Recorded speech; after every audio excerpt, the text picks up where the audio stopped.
Hello friends, I welcome you all to this incredible platform of Indologus. आज की इस video में हम फॉरेस्ट ऑफ इंडिया टॉपिक से रिलेटेड मोस्ट इम्पॉर्टेंट क्वेश्चंस का डिस्कशन करने वाले हैं। So let's start this topic. First topic है forest of India. The word forest is derived from the Latin word forest meaning outside, the reference being to a village boundary or fence, and it includes all uncultivated and uninhabited land. तो जो word forest है it is derived from the Latin word, you have to remember this point. And Latin word forest जिसका मतलब होता है बाहर। देखिए, इसका रेफरेंस लिया जाता है किसी विलेज की बाउंड्री से या फिर विलेज के फेंस से। फॉर एग्जांपल ये एक विलेज है, इसके बाहर कुछ फेंसिंग की गई है। एंड फॉर एग्जांपल इसके बाहर जो फेंसिंग है वो ट्रीज से की गई है। तो इस चीज़ को, जो ट्रीज की फेंसिंग है, we can regard this as a forest. Okay. And जो फॉरेस्ट होते हैं ये मेनली अनकल्टिवेटेड और अनइनहेबिटेड लैंड होते हैं। अनकल्टिवेटेड मतलब जहाँ पर कल्टीवेशन ना किया गया हो, एंड अनइनहेबिटेड का मतलब ये है कि जहाँ पर अभी तक ह्यूमन बींग्स का सेटलमेंट ना हुआ हो, वो अनइनहेबिटेड लैंड होता है। India's forest are currently govern by the national forest policy 1988, which has environmental balance and livelihood at its center। तो देखिए, जो इंडिया के फॉरेस्ट हैं वो अभी भी 1988 में पॉलिसी बनी थी। NFP यानी कि नेशनल फॉरेस्ट पॉलिसी, इसके अकॉर्डिंग गवर्न किए जाते हैं, जहाँ पर एक proper ecological and environmental balance को बनाने की कोशिश की गई है। वहीं पर जो लोग डायरेक्टली, जिनकी लाइवलीहुड, जिनका रोजगार, ऑक्यूपेशन फॉरेस्ट से डिपेंडेंट रहती है, उनके लिए भी प्रोविजंस एंड नॉर्म्स दिए गए हैं। Now, a great variety of forests are found in different parts of India due to unequal distribution of rainfall and temperature, as well as their seasonal variation besides varied biotic conditions। तो देखिए, forest के जो type होते हैं वो mainly वहाँ पे कितनी अमाउंट की रेनफॉल पर ईयर होती है, वहाँ के टेम्परेचर एज वेल एज जो सीज़न में वेरिएशन आते हैं उसके ऊपर डिपेंड करता है। Accordingly, the forest in India can be classified as tropical rainforest, tropical deciduous forest, mountain forest, thorn forest and mangrove forest। हम इन सबको मैप के थ्रू डिस्कस करेंगे, which I have included in the 5th page of the presentation। So, constitutional provisions के बारे में बात करें तो forest are included in the concurrent list in the 7th schedule of the constitution of India. देखिए, list mainly 3 types की होती है: union list, state list and concurrent list. Union list में ऐसे इंटरेस्ट आते हैं जो ओवरऑल कंट्री के लिए कॉमन होने चाहिए, for example defence, laws etcetera. उसके बाद स्टेट लिस्ट में ऐसे इंटरेस्ट आते हैं जो स्टेट के अकॉर्डिंग प्रेफरेबल होते हैं। उसके बाद जो कॉन्करेंट लिस्ट होती है, इसमें ऐसे टॉपिक्स आते हैं जो स्टेट और यूनियन दोनों मिलकर इन टॉपिक्स के ऊपर डिस्कशन करके कॉमन रूल बनाती है। तो ऐसे टॉपिक्स को हम कॉन्करेंट लिस्ट के अंडर कंसिडर करते हैं। तो देखिए, जो कॉन्करेंट लिस्ट है इसके अंदर फॉरेस्ट आते हैं, ये आपने याद रखना है, और 7th शेड्यूल के अंदर आते हैं। Through the 42nd Amendment Act of 1976, forest and protection of wild animals and birds were transferred from state to concrete list। तो देखिए, 42nd Amendment Act जो 1976 में हुआ था, उसमें जो फॉरेस्ट और protection wild animals and birds का जो एक्ट था, इसके अंडर जो स्टेट, पहले देखिए जो ये टॉपिक था फॉरेस्ट प्रोटेक्शन और जो वाइल्ड एनिमल से रिलेटेड जो टॉपिक था, ये आता था स्टेट लिस्ट के under. But 42nd amendment act of 1976 के बाद ये पार्ट बन गया कॉन्करेंट लिस्ट का। उसके बाद article 51A of the Constitution states that it shall be the fundamental duty of every citizen to protect and improve the natural environment including forest and wildlife। तो देखिए, 51A के according आपने याद रखना है कि हर सिटीज़न की ये फंडामेंटल ड्यूटी होती है कि वो नेचुरल एनवायरनमेंट को, फॉरेस्ट को प्रोटेक्ट करे, वाइल्ड लाइफ को प्रोटेक्ट करे। और ये जो प्रोविज़न है ये आर्टिकल 51A के अंडर है, ये भी आपने याद रखना है। So now let's try to understand the types of forest through this map. First में आता है tropical rain forest. Tropical rain forest आप देख सकते हैं कि जो ट्रॉपिकल रेन फॉरेस्ट हैं ये ईस्टर्न इंडिया में पाए जाते हैं। उसके अलावा ये कुछ पार्ट्स हमारी जो वेस्टर्न घाट्स है, यहाँ का भी कवर करते हैं। उसके बाद आते हैं ट्रॉपिकल डिसीजस फॉरेस्ट, जो इंडिया का मेजरली पोर्शन कवर करते हैं, आप यहाँ पे देख सकते हैं। उसके बाद mountain forest mainly northern India में पाए जाते हैं and some parts of Arunachal Pradesh and Sikkim. उसके अलावा मैंग्रोव फॉरेस्ट मेनली पाए जाते हैं हमारे ईस्टर्न घाट्स में, वहाँ पे भी मेनली जो वेस्ट बंगाल है वहाँ का, यहाँ पर मैंग्रोव फॉरेस्ट पाए जाते हैं and some parts you can see here also in the eastern Ghats. उसके बाद थॉर्न फॉरेस्ट मेनली राजस्थान के पोर्शन में पाए जाते हैं and some portion between here. तो ये कुछ टाइप्स ऑफ फॉरेस्ट हैं इंडिया के। तो चलिए अब क्वेश्चंस का डिस्कशन कर लेते हैं। According to the national forest policy, at least what percentage of the country's area is required to be covered from an environmental point of view? Right answer हो जाएगा इसके लिए ऑप्शन नंबर सी, यानी कि 33%। तो देखिए according to the national forest policy, जो country का 33% लैंड है, it must be covered with forest.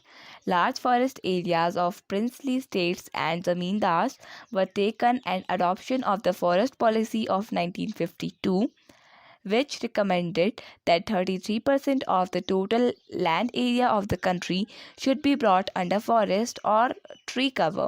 तो देखिए 1952 में हमारी जो फॉरेस्ट पॉलिसी बनाई गई थी, इसके अकॉर्डिंग 33% हमारा जो एरिया है for the protection of environment, ये आना चाहिए फॉरेस्ट के अंडर या फिर ट्री कवर के under.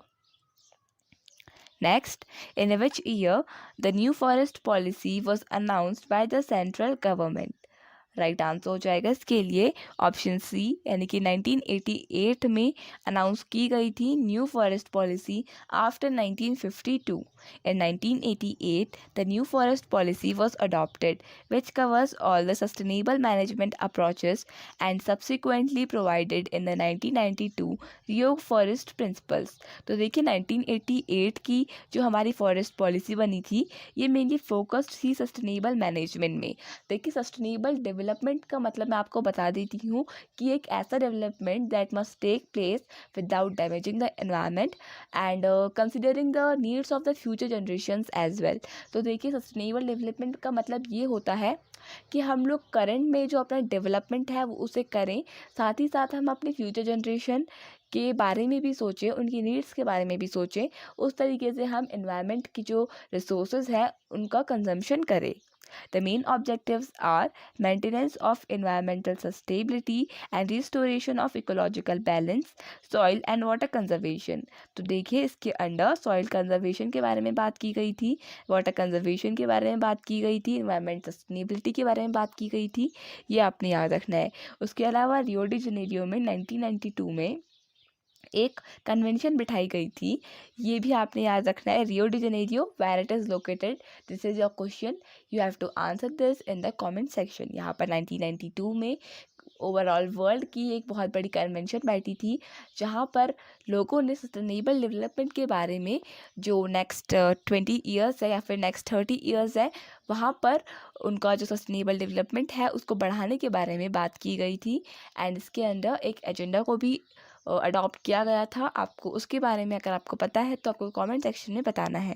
And the name of the agenda was agenda 21। So its name was agenda 21।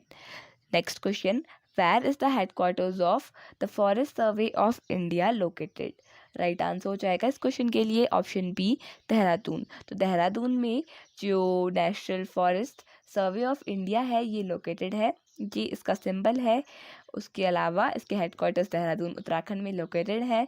Director general करेड में है Anoop Singh, IFS, and he is an IFS officer. Indian forest service में है। पेरेंट ऑर्गेनाइजेशन है इसकी ministry of environment, forest and climate change, और formation हुई थी इसकी 1 जून 1981 में। फॉरेस्ट सर्वे ऑफ इंडिया की फॉर्मेशन हुई थी। Next question, where is the National Environmental Research Institute NERI located? Right answer हो जाएगा इस क्वेश्चन के लिए ऑप्शन नंबर बी, यानी कि नागपुर। तो नागपुर में national environmental research institute NEERI located है। इसका फुल फॉर्म भी कई बार एग्जाम्स में पूछा जाता है, तो यहाँ पर आप एक ई को और भी ऐड कर सकते हैं, क्योंकि NEERI national environmental engineering research institute, ये इसका कंप्लीट फुल फॉर्म है इसका साइंस रिसर्च इंस्टीट्यूट, एंड कभी कभार इसे NERI भी बोला जाता है। is a science research institute that was created by the government of India in 1958। इसकी फॉर्मेशन भी आपने याद रखनी है, 1958 में नीरी की फॉर्मेशन हुई थी, national environmental engineering research institute. This institute is located in Nagpur. NEERI is funded and created by the government of India। Next question, who is the originator of the tree plantation festival known as one महोत्सव in India? तो हमें इसके originator का नाम बताना है। तो one महोत्सव को मेनली इंडिया में किसने स्टार्ट किया था? Option C will be the right answer, KM Munshi. So mainly KM Munshi ji ने स्टार्ट किया था tree plantation festival Van Mahotsav. Van Mahotsav was started in 1950 by KM Munshi, the then Union Minister for Agriculture and Food, to create enthusiasm among masses for forest conservation and planting trees। तो देखिए one महोत्सव को 1950 में start किया गया था KM मुंशी ने, जो उस टाइम पर हमारे union agricultural and food minister थे, और it was mainly introduced to for the conservation and the plantation of the trees। Next question, who issues the report regarding the latest status of forest in India? तो देखिए हमें बताना है कि जो report regarding the latest status of forest इसको कौन issue करता है। So the right answer will be option number B, यानी कि forest survey of India Dehradun report को इश्यू करता है related to the status of forest in India. Next question, who issues the report regarding the latest status of forest in India? I think this is repeated question. So right answer will be option number B, Dehradun, forest survey of India Dehradun. तो forest survey of India के बारे में यहाँ पे information दी है।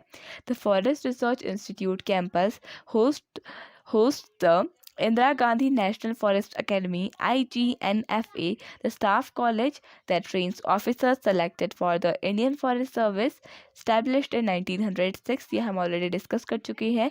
इसके अलावा जो एक्स्ट्रा इन्फॉर्मेशन यहाँ पे दी गई है वो ये है कि FRI कैंपस के अंडर जो होस्ट करते हैं वो Indira Gandhi national forest academy में IFS ऑफिसर्स की ट्रेनिंग होती है।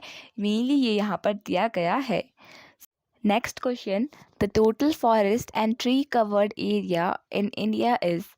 Right answer for this question will be option number C, 8,09,537 square kilometers. It is the total forest and tree covered area of India.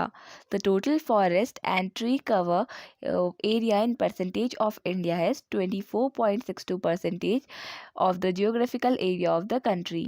The total forest cover is 21.71% of the geographical area of the country, and the tree cover is 2.91% of the geographical area of the country। तो देखिए total जो अगर हम percentage में बात करें that is 24.62% total forest और tree cover. अगर हम बात करें सिंपली फॉरेस्ट कवर की तो वो 21.71% है, और अगर सिंपली बात करें ट्री कवर की तो वो 2.91% है of the total geographical area of our country।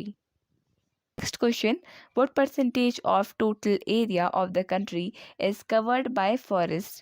तो देखिए राइट आंसर हो जाएगा इसके लिए ऑप्शन नंबर बी, यानी कि 21% will be the most appropriate answer. तो देखिए इंडिया का अराउंड 21 से 22% का जो एरिया है that is covered with forest currently. यहाँ पर हमें एक ऑप्शन 20.55% दिया है ए, और बाकी तो 23 में दिए हैं, but the most appropriate is 21 to 22%।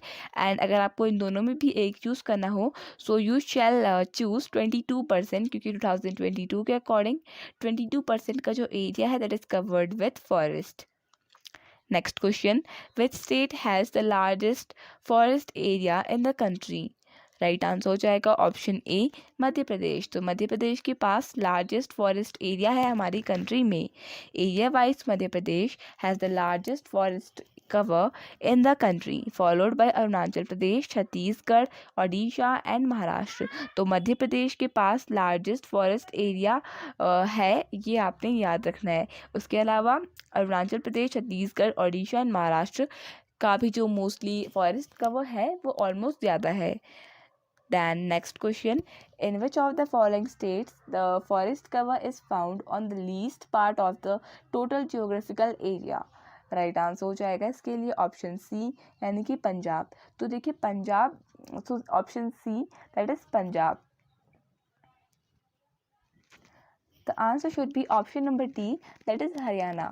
सो देखिए हरियाणा एक इंडिया का ऐसा स्टेट है जहाँ का फॉरेस्ट कवर उसके जियोग्राफिकल एरिया के अकॉर्डिंग लीस्ट पाया जाता है। So I will correct this in PPT. The forest cover of Haryana is only 1588 square kilometre which is 3.59% of the total geographical area of the state. तो देखिए जो 3.59% ही है हरियाणा का जो फॉरेस्ट कवर है उसके स्टेट के एरिया के according. Haryana is more dependent on agriculture, so most of its land have been utilised for agriculture purpose only. तो देखिए हरियाणा हम जानते हैं Haryana and Punjab they are agriculture dependent states and जो मेनली इनका जो लैंड एरिया है that is mainly covered with crops and all with agricultural items. So ये आपने याद रखना है कि इसका जो फॉरेस्ट कवर है that is least. The answer will B Haryana not Punjab. Next question, in which state of India maximum percentage of its area is forested?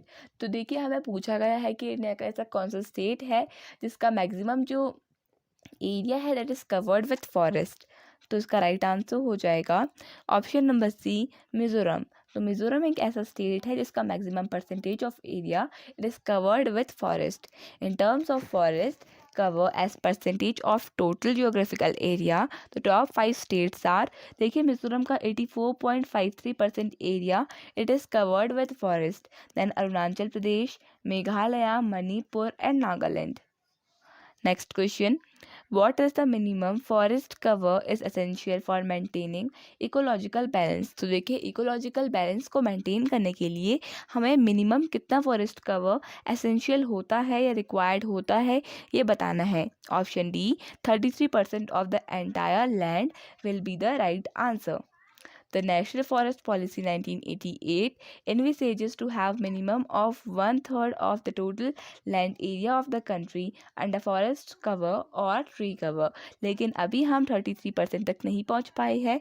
So government currently बहुत ज़्यादा वर्क कर रही है कि हम इस डेटा को अचीव कर पाएँ कि हमारी कंट्री का 33% जो लैंड है वो फॉरेस्ट से कवर्ड हो। Next question, which of the following states and union territories or here you should write or union territories has the highest percentage of geographical area covered by natural forest। आपको यहाँ पर mainly बताना है कि इनमें से कौन सा स्टेट या फिर यूनियन टेरिटरी के पास highest percentage of geographical area है। तो इसका राइट आंसर हो जाएगा ऑप्शन नंबर ए यानी कि अंडमान एंड निकोबार आइलैंड्स। इसके पास जो फॉरेस्ट कवर है इन स्टेट्स में सबसे ज़्यादा है, ये आपने याद रखना है। So these were some of the questions related to the forest of India. I hope आपको वीडियो पसंद आई होगी। अब वीडियो के एंड पे आपके लिए है होमवर्क क्वेश्चन। इस होमवर्क क्वेश्चन का आंसर आपको कमेंट सेक्शन में मेंशन करना है एंड आई होप आपको ये वीडियो पसंद आई होगी। If you liked the video so please hit the like button and subscribe to our channel in order to support us. So I wish you all the best for your exams. Thank you.